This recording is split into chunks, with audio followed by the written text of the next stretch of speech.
கேதுவின் தோஷம் போகுதல் வேண்டின் அங்கு கற்பக தேவனின் இடத்தொடை மேலே கேதுவின் தோஷம் போகுதல் வேண்டின்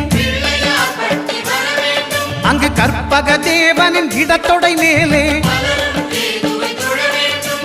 5 தலையோடு எழுந்த சுபகேது கணபதி தொடையில் கொலுவிருப்பான் அவன் தொடரும் பிணிகளை நடுங்கச் செய்வான் தொழுதால் தொல்லைகள் நீக்கிடுவான்